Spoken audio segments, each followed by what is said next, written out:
So it's one thing to identify triads and sevenths and their inversions. It's very similar, but a slightly different, possibly opposite thing to draw them. And so typically what you might see is that you're asked to draw a D major, let's say D major minor seventh chord in, perhaps it's in second inversion. Okay, you might see this as a BPS instead of written out as second inversion or what have you, but just for the sake of clarity, let's look at it this way, kind of limit some of the confusing things that might happen. So our task now is to draw a D major minor seventh chord in second inversion. Well, your first step, don't try to do this first. Do not try to make it a second inversion chord first.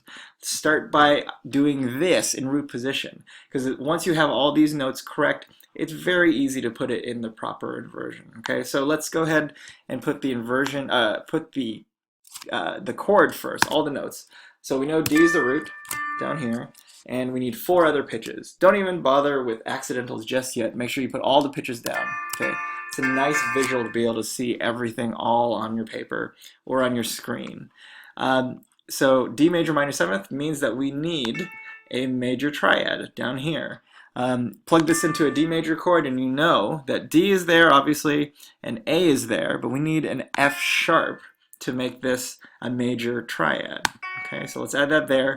Now you can double check, also plug C into a D major scale. You'll notice that C does not belong in a D major scale, so it is a minor seventh rather than a major seventh, because remember, just as a quick review, D from scale degree 1 to scale degree 7 in a D major scale or any major scale is always a major seventh.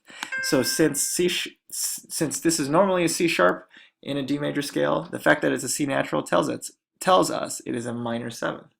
Now that we have these notes, now that we have the notes of the D major minor seventh chord, we have the hard part out of the way. We can easily just plug this in to a second inversion chord. So let's plug in all the notes here. Okay, I just happened to choose that octave. I could have done it up here. It happens to be in close position, and if you want to draw them in close position, or if you're being asked to do in close position, then that's the simplest thing to do.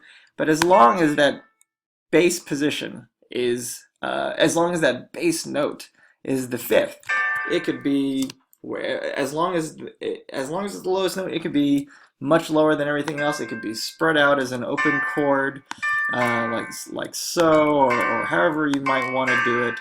It doesn't ultimately matter as long as that bass note is the fifth of that chord.